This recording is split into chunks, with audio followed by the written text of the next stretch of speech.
Check, check, one, two. Uno, dos, tres, cuatro. Hola a todos.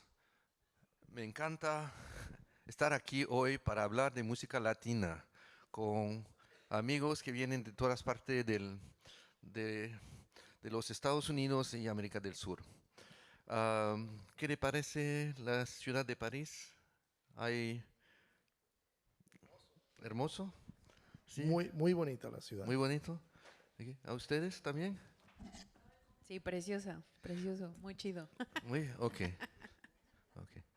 Okay, so let's go back to English. Sí, hasta ahí. How many of you speak Spanish over there? Oh, quite a few. Good. Bien. Todo bien, gracias. So again, my name is Emmanuel Legrand. I'm the curator of the Grand Débat, the main sessions at MAMA. I'm also a journalist, and among other things, I have been witnessing the rise and rise of Latin music over the years. You had sometimes a one-off success, like Buena Vista Social Club, and some songs sometimes that would come from either Miami or Latin America that would become successes, but nothing like we've been witnessing for the past 5-7 years. That has been also propelled by, I think, streaming and the globalization of streaming, allowing artists to have a global platform. And that has affected or impacted the Latin music sector in more than one way. So I thought it was a good idea to try and focus on that in two ways. One is trying to understand how did that wave happen from the old days that Herman will be able to talk about with the Celia Cruz and Johnny Pacheco y Tito Puente y otros, and to talk also about how people in this audience can have also a bite at the Latin market, i.e., what you call the Latin market in the US, which is consumption in the US, and what is south of the border, and all the markets from Mexico all the way down to Chile and Argentina, or maybe not that far. So we have 4 speakers from different parts of this universe. So I'm going to start with Consuelo. You are from Colombia, but you don't live in Colombia, do you? Yes, right. Hello, Hello. Emmanuel. Thank you. Yes, I'm Colombian, but living in Italy have been living in Italy for already 35 years. Okay, and what's your business?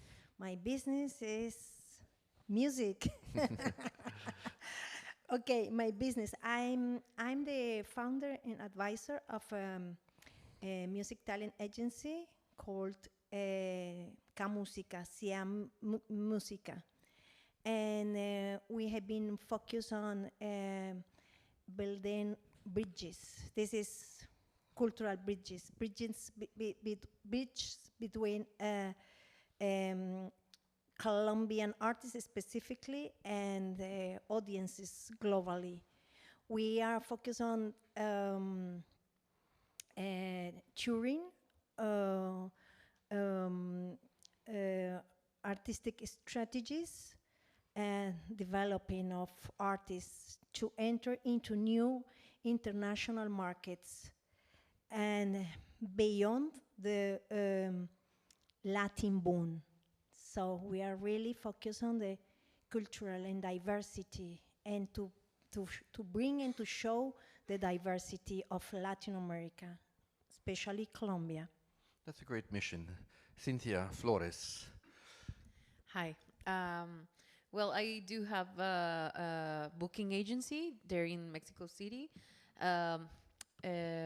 Before I was a booker and programmer in a venue called Foro Indie Rocks in Mexico City, and for a long time, like 20 years almost. And but finally, I decided to be like directly working with the artists that are coming to Mexico, and also Mexican artists. But my main role is in the independent scene and in the development, almost like by working and trying to understand, well, not to help the artists that come from Argentina, Spain, and to introduce them to the promoters that are really interested in their sounds and in their kind of lifestyles. And right now I did this agency because I'm seeing like a lot of new cool and very hardworking uh, artists that are moving, no, from Colombia, from Chile, Argentina. You know, right now it's a very cool moment in, and also because of the huge Mexican market we have, the audience is amazing. So that's why I'm just trying to connect right now, no, new generations, and that's it. Okay, Jorge. Hello.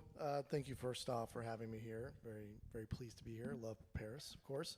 So, founder and CEO of Symphonic. We're a digital music distribution company. Offices throughout the world, and particularly in LATAM, the Caribbean, so Dominican Republic, Puerto Rico, Mexico City, into Colombia, as well as also South America, so Brazil. So we originally started off as an electronic music-focused company, which also has representation in these markets, which is great, but very much, have evolved into focusing a lot in LATAM, and worked with key artists such as El Alfa, did some Bad Bunny distribution in the beginning, Ozuna, and now today some of the sort of like classic sounds that are coming back. So I'm very pleased to see that music that I grew up listening to, like merengue and típico, is now being something that young folks are very much really enthused about. So that's been a great thing to see. I'm waiting for the spread of Huayna music from Peru to the rest of the world. There's good stuff in Peru as well. And last but not least, the veteran here. Hello. Herman. What is it that you do? And What does he how not long do? do you have? How long do I have? No, first of all, bonjour y buenas tardes, or mañana for everyone here. It's a great honor to be with all of you. Jorge has a great, highly regarded business by all the insiders. Anyone who's looking for that kind of thing, that'll be 20 euros. All right, that's Anyway, it. I got you. Well, I've been in the business a long time. I've worked with Billboard, Sky, et cetera. Closer, I'm sorry. I've worked in the business a long time with RMM Records, a whole list. For the last, I guess, 10, 11 years, I have a company that does music publishing administration, and we also publish songs for some really iconic Latin artists like Willie Colon, the estate of Celia Cruz, Bobby Valentin, Richie Ray and Bobby Cruz, Cachao, my God, Roberto Torres, quite a few of them. So we kind of do a little bit of artist services. We clean up their metadata and do all of that kind of stuff, and that's what we've been doing for a while. How do you say metadata in Spanish? Metadata. Metadata o.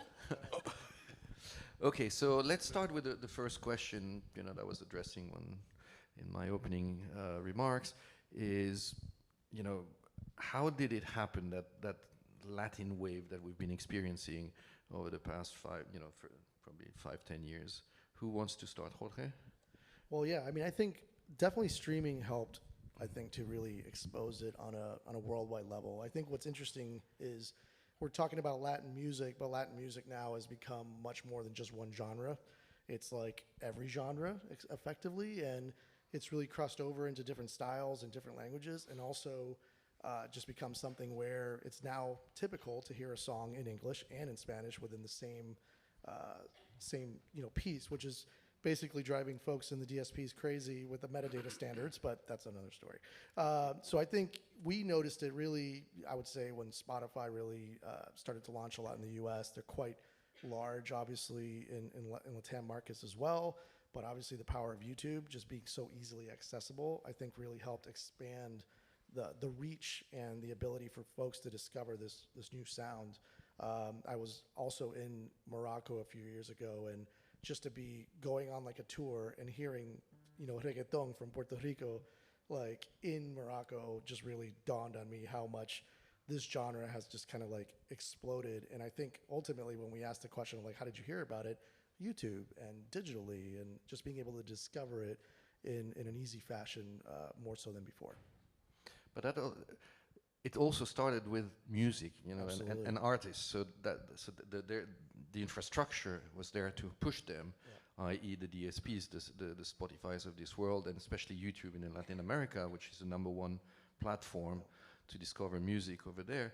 But how do you, it seems that there was like the right perfect moment with the combination of the artist being there, an audience ready to listen to that, and then off they went, and then you have the Bad Bunnies of this world, the J Balvin and whatnot. Is that more or less what happened? Is it a long gestation before it just blossomed? So, I mean, even historically, obviously there were things going on. I don't know if everybody here is young enough or old enough to remember Ricky Martin at the Grammys, and that performance was just transcendent. Obviously, Gloria Estefan in the 90s, and then we go back and back and back. So it's like Latin music or Latin-infused music has always kind of been there, but I think it has felt like an explosion, particularly now in the U.S. with Bad Bunny playing the Super Bowl, which we're very, very excited about. Also, not just for folks warning, don't go. Oh, yeah, no, I mean, we'll be watching from home anyways, but, I think I'm saying that for those of you who don't know, ICE, which is the immigration cops, are going to be all around the stadium just to catch the people who are going to go there. We can take this panel a whole different direction right now. Yeah, so no, let's not go there. How about, is that what you're experiencing both in Mexico and Colombia? That blossoming of a new generation of artists, Yeah, and then we'll go to the older generation. Don't. Before I, Well, I was also like thinking about how Peso Pluma and the corridos tumbados that we have in Mexico are getting to Japan, and it's so weird to be there, and Korea also. And like right now, this bridge we broke with the digital, streamings and everything. It's like approaching the new guys that are also working hard to make these strategies, about social media and a lot of things that are changing. Also, I don't know, like the combinations between the featurings they're doing with other artists from other countries are also, making very cool matches to share the audiences. So that's also that it's happening since a long time ago, of course. Because we saw a lot of featurings before in MTV, but they're still doing it with with a remarkable marketing. So that's something that it's working and having a lot of combinations between between the artists and the teams that are back with them, So, that's. But do you think that applies to all the different music genres that you have? I don't see Los Tigres del Norte having a success in Korea, but I might be wrong. No, not at all. But because that música ranchera, that kind of music typical from but Mexico. That's why I was saying like the new, the new guys that are experimenting, with. You see also this guy called Ed Maverick, that it's doing like a very sweet ranchera, smooth. And right now he's having a tour in UK, and he has a lot of followers and he comes from the indie scene, but he's like taking back the roots of the ranchera and the boleros with a very unique situation. That's why I'm saying like they're taking back things and getting new sounds outside Mexico. So it's like music that we grew up in, that our parents were listening to, is being now recycled for the younger generation, which is really exciting. Thank God for that. I know, right? For my acts. And Consuelo, how critical was live or the presence of and touring for these artists. Did that play a key role also? Yes. I want to say something. I think it's for the Latin music nowadays is a continent of sounds. It's a continent. It's not just a single sound, and it is something related with sharing the rhythm, the emotion, the energy. So when you say what could happen with Tigres del Norte and in Korea, if we build up this a cultural diversity, because audiences, this is what we do. In the beginning, answering your question, in the beginning when I started working with Colombian artists, that was in the beginning of the 2000s, I used to work with a big festival in Italy. And I remember that was what moved me to start working with Colombian artists. At that time, the only non-artists were from Cuba, Brazil, and also Argentina. And I worked with all the big names of all Latin America, salsa, merengue, etc. But Colombia was not on the music map, and it was very difficult in the beginning. So what we have been doing in these 25 years is to connect the audiences, to tell stories, to show them, to bring the best live acts, because definitely also nowadays that is a very competitive market and much more difficult to expose artists, because it's true we have the digital platforms, but the competition is high. But when you have artists that are really the top, it doesn't matter, they are not on the top charts, or they have not big numbers on Spotify. At the end, when you bring excellent live acts, you are able to move the audience, because this is what we have to do, I think, to bring the culture, to bring the energy, and to bring, and the audience, they want this. They want to know, to listen to, and it is not only dancing. The audience nowadays, they are also ready to listen to the stories behind the artists. And we have the opportunity to show those stories behind them that we didn't have that opportunity in the past, because nowadays we have all the digital media, and we can do it easily in that sense. Herman, Yeah. what a difference from the heydays of the Fania movement. Well, the artists are still not getting paid what they should, if at all, but that's... That doesn't change. For you, having that long scope of knowledge, did you see that wave coming? You know, the wave or the explosion has been going on for years. I keep everything, so I have covers of Forbes magazine with Gloria and Emilio on them. I have some of Time with Ricky, et cetera, et cetera. So that's been happening, and then it's disappeared a bit, and then it happens again every like 10 years or so. Yeah. This time it's sticking, in my opinion, because of the fusion of urban acts, the ability for different genres of music to collaborate together, and like you were saying, and that's why it's not unheard of for it. If a Tigres del Norte could group with a K-pop group and do a song in Spanish and in Korean, I bet you they're going to say, like the Tigres del Norte don't need it, the Hernandez brothers are doing fine, but that's another opportunity. So I believe,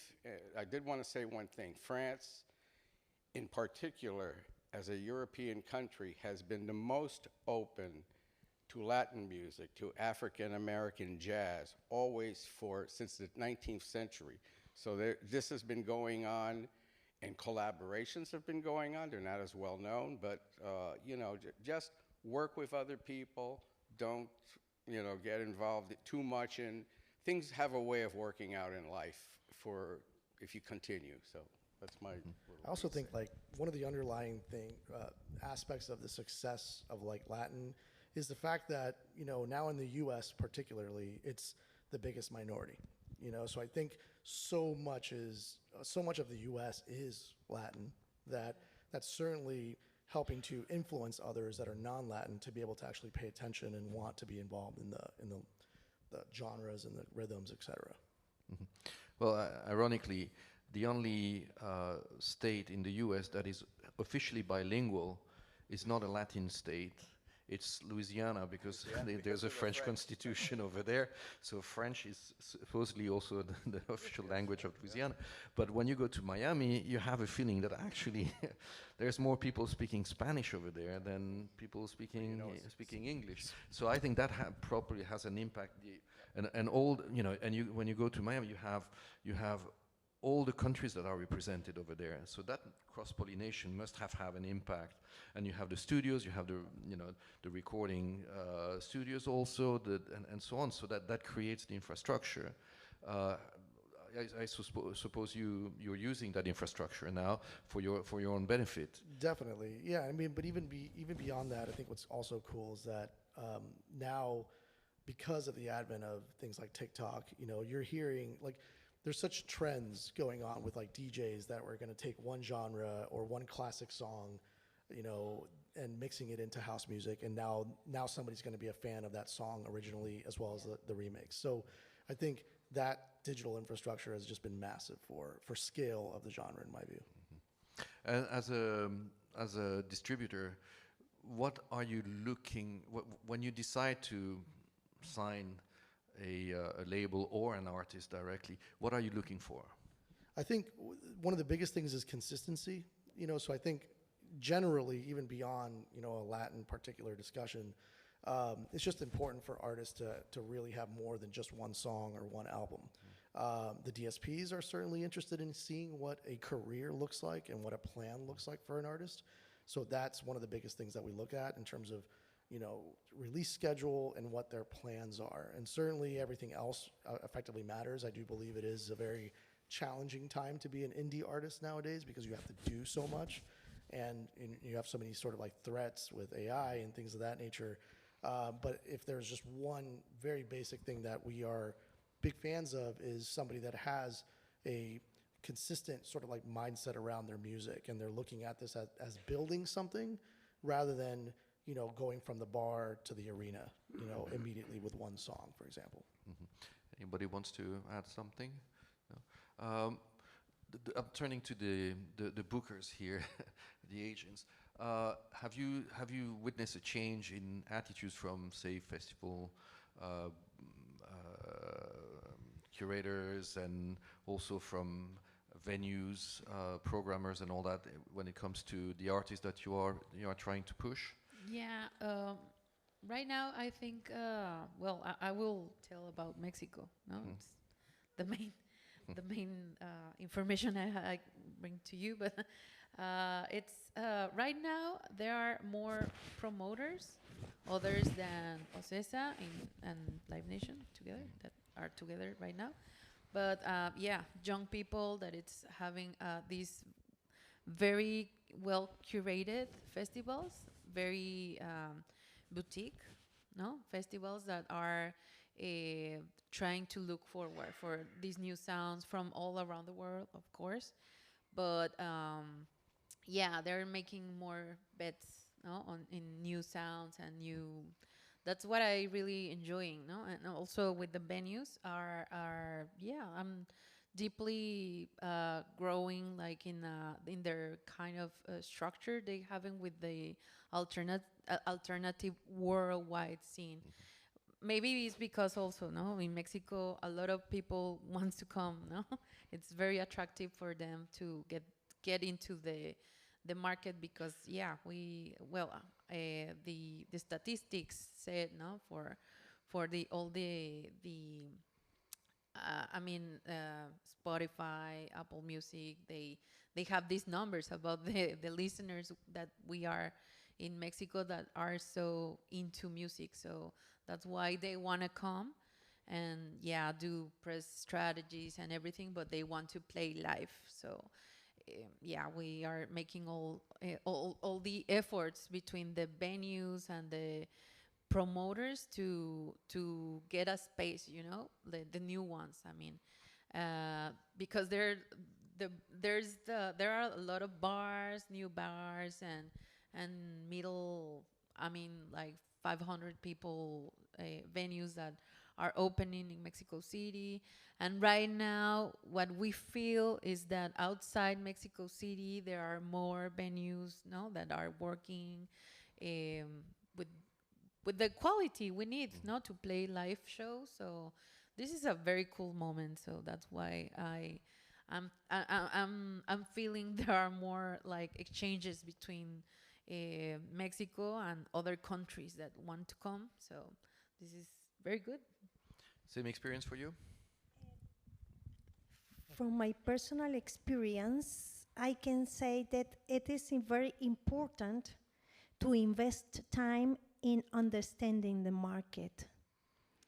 And before, if you want to bring artists to Latin America, to understand the culture, to understand that every country has a different structure. Every country is completely different. And it was the same for me when I started working with Colombian artists to bring them to Europe. It is very important to understand that Europe is not very often musicians and managers, they think that Europe is just one continent and everything is the same. Italy is completely different than France, than the UK, etc. I know from my experience where we can start working with artists, what are the territories, also depending on their genres, on the music they are doing, electronic music or much more into instrumental or songwriting. It is very important, this is the culture. Another thing I can say, it is very important to have partners in the place where you, local partners, that they understand also all the bureaucracy and everything, all the papers you need to do, administration, taxes, etc. And another point I think is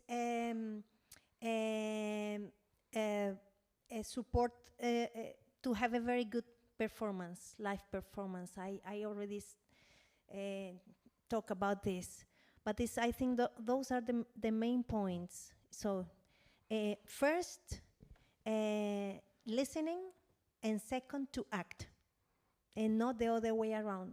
Many times they call me and they say, I want you to bring, help us to bring an artist to Latin America or to Colombia or etc. But it's not that way. We really need to know it to understand how to do it. I was able to bring a couple of years ago one Italian artist, Maria Mazzotta. She's a great singer, and she's doing pizzica, tarantella, but she's a great artist. We were able to bring her to Colombia and Ecuador.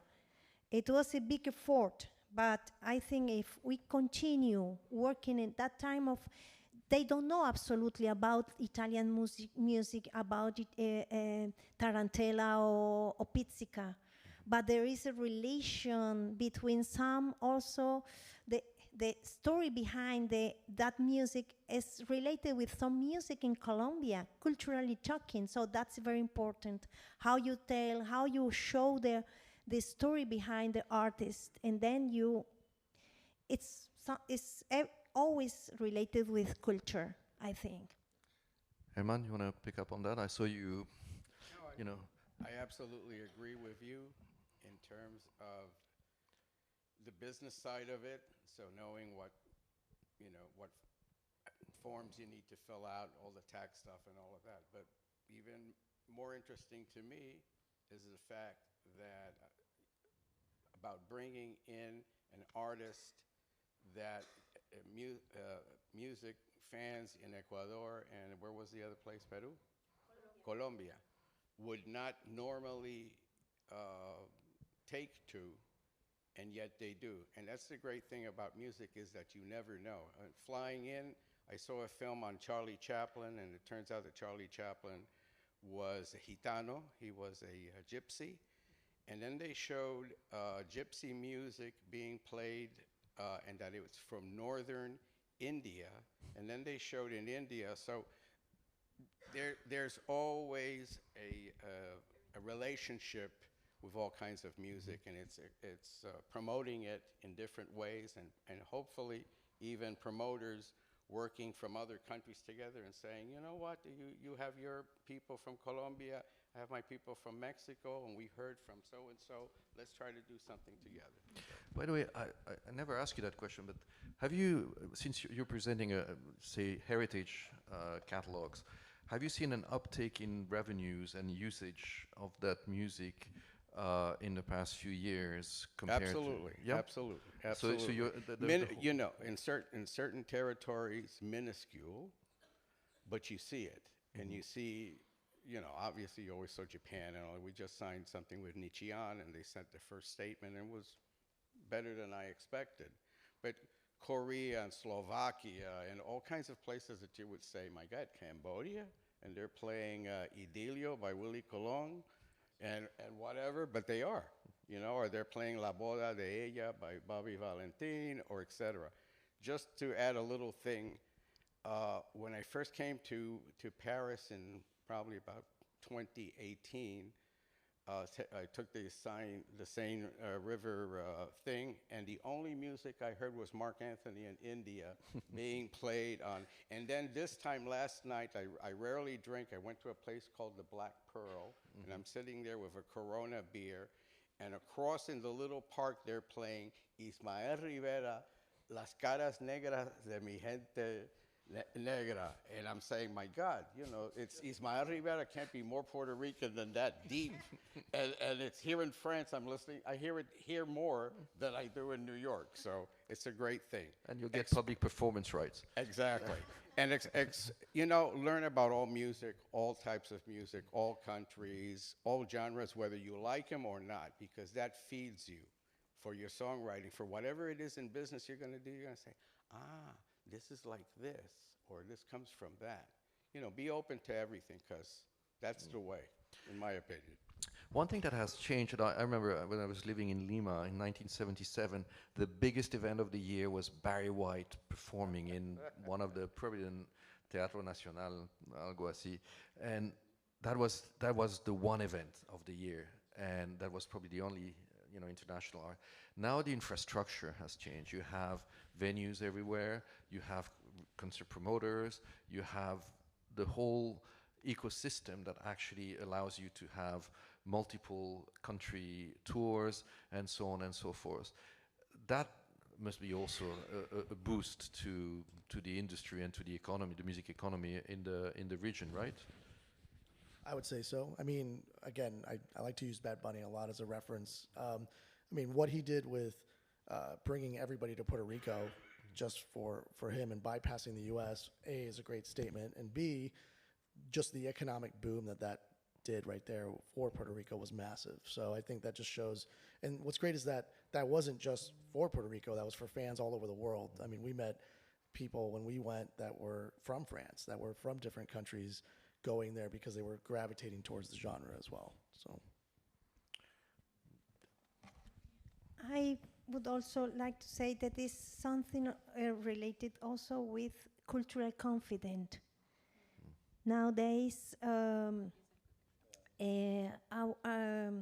the past, in our countries, they were much more focused on the of following the success of artists from the US or Europe. Latin America has changed a lot, and we are much more proud about our roots, our music, and immigrants, they have built also an incredible audience. They are the bridge to the immigrants to bring all the stories, all their music, all their identity. So that's also have influenced a lot the market for Latin music. Our own, we are proud. And I say always in Spanish, I'm going to tell in Spanish. It's like a house, es como una casa que tiene un patio. That has an, ¿cómo se dice patio en inglés?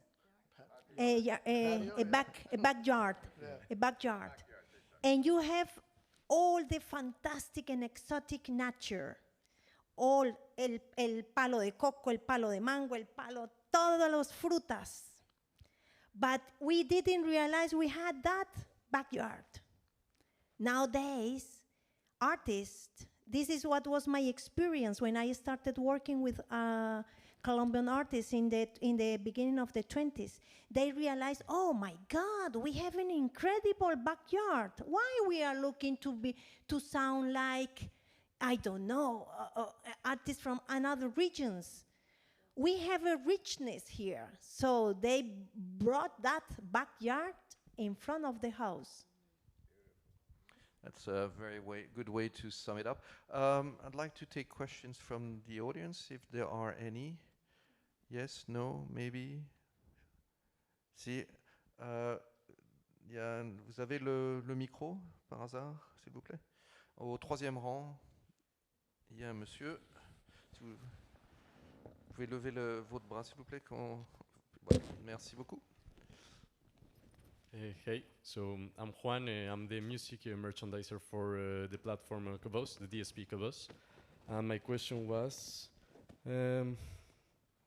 because what Jorge said in the beginning about the problem with DSPs, about the identity of Latin American music, it's a problem that we often have because it's very difficult to find an identity if at the same time we want to diversify, saying that is not one genre but that is open and trying to introduce the public, for example in France, to show them the other genres that are part of the region.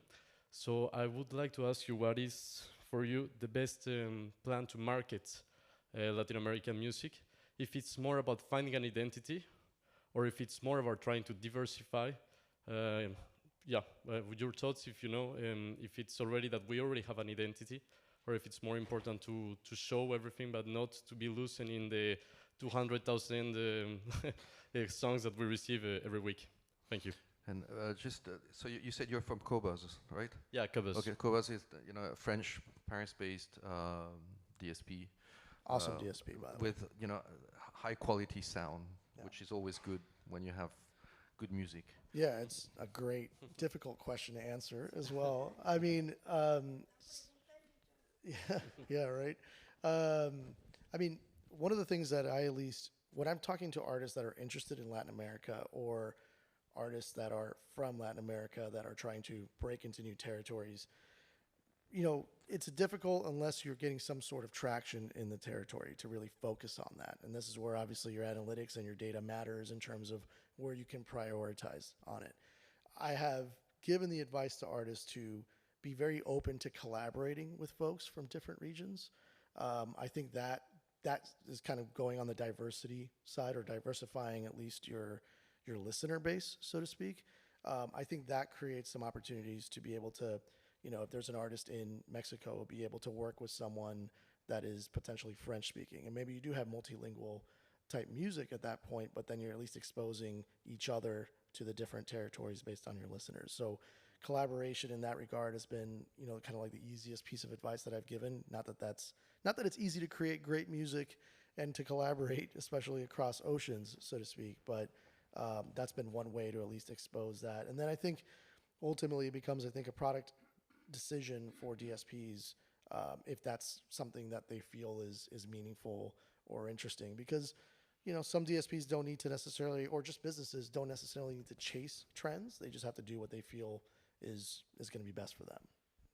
But I think in any kind of music, you have to be true, selecting which kind of music you're working with your community, be really honest, to work so hard. I mean, nothing is written to anyone, Yep. and I don't know, precisely in music is like there's no formula. I think Yep. well, it's more about like what the artist is showing and really feeling on their way to to create their art, their image, So we yeah, it's like we have a lot of tools, but you have to pick up the right ones that is for the artist, no, or you, no. Yes, to be genuine. Genuino, no? Yep. So- Genuine. And I can now tell you about, Catriel en Paco Amoroso. Catriel en Paco Amoroso is a big example of how they started and where they went. They had that opportunity to make a tiny desk, and they took that opportunity like a very serious opportunity. And they did something different in the way they were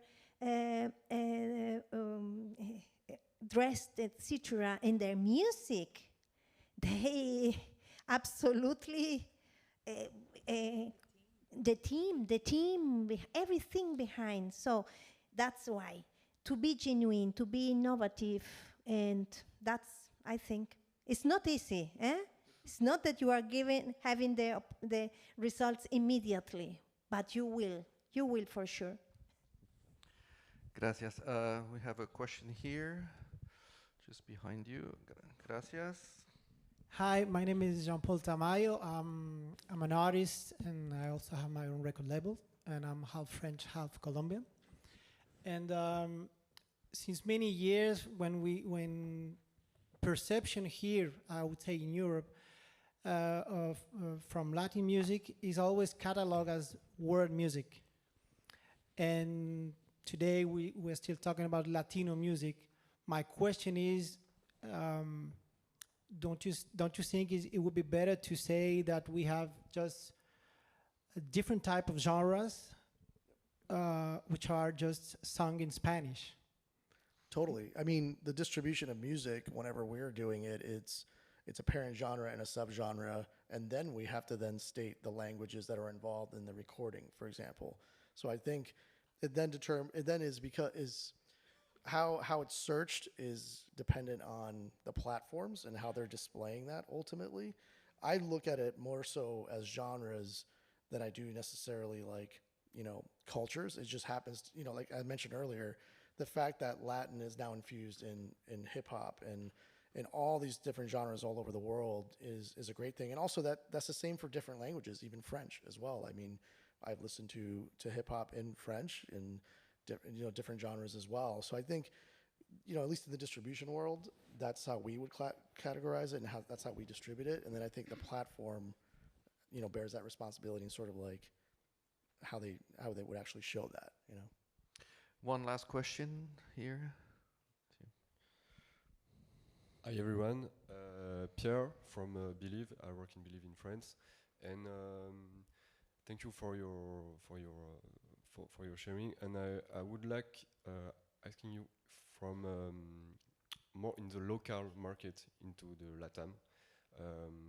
I've been much more interested by the Brazilian market that is growing a lot, and I've been there a lot of time visiting my colleagues at Believe.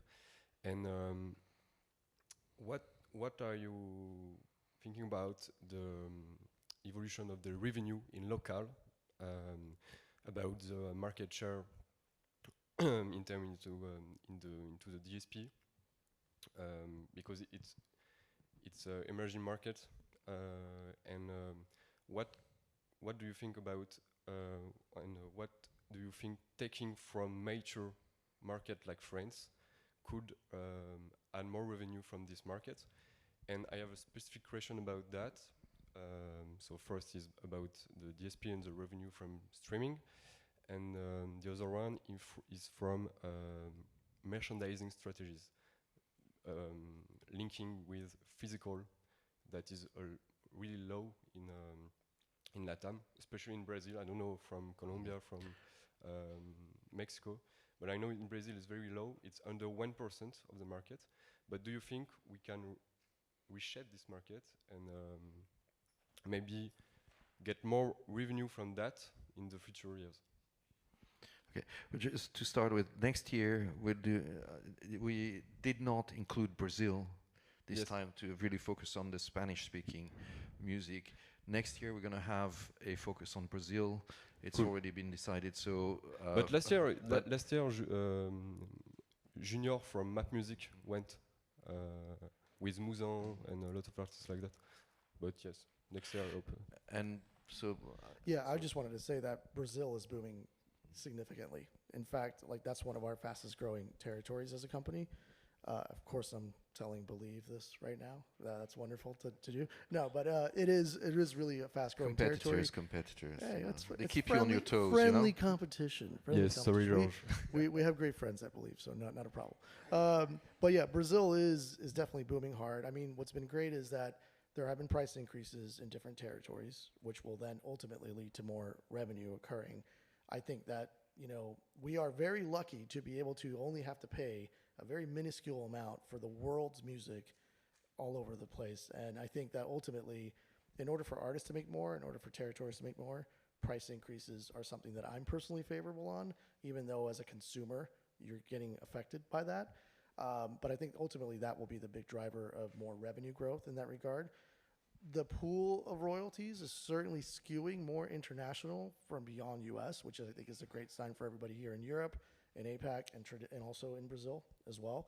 So I think there are revenue gains, I believe, that are happening, let's just say specifically in the streaming music world. And I think the popularity of music there leads to then popularity on the UGC side, which is also, doing quite well, I would say. Well, thank you. I think we have to wrap, but I'm going to ask one final question. Is this going to continue? That trend, that positive trend towards, starting with Consuelo? Latin music is not a trend. Okay. It's a movement of cultures. Totally. It's a movement of cultures, emotions, and stories. Okay, I stand corrected. That's a great answer. Cynthia, your take. What I think is that, it's not about it depends on each generations, if we are all connected between all of us and talk about our experiences and try to make things different. So it's not, I think it's gonna, the marketing word doesn't mean anything, Yeah, so that's good. I definitely believe it'll continue, and I think, it will evolve into different markets, and I think more, English-speaking type artists will take note and want to be associated with, more Spanish-speaking or South American-speaking as well. Yeah. Herman, the final last words? I definitely think it'll continue and grow. I hope there will be parity in terms of DSP payments versus Latin music versus English language music, because I just heard Emilio Morales speaking on that from Rimas. But other than that, the sky's the limit. If there's collaboration, as there always has been, with African artists, with French African artists, with French artists. Listen, one last thing I do want to say. Every record collection, because I was a kind of a nerd that would look at people's collections. We got that. You got that. Everybody's had Charles Aznavour in Spanish, had Maria Matheo, etc. So just learn and take from all of the musics, and it's going to continue and get bigger. And my hope is that since it is a cultural trend, that it also brings to different countries the food and the wines from the region, because you cannot get a freaking good taco in Paris, and that is terrible, and that goes with the music. Well, on that savory note, it's time to go and have something to eat. I thank you a lot. Thank you, Consuelo, Cynthia, Jorge, and Herman for sharing, your views. Thank you. It's been very interesting, and thank you to the audience. And we're back at 2 o'clock to talk about global music rights, neighboring rights, and authors' rights, business, money, plata, dinero. y tiempo para gastarlo.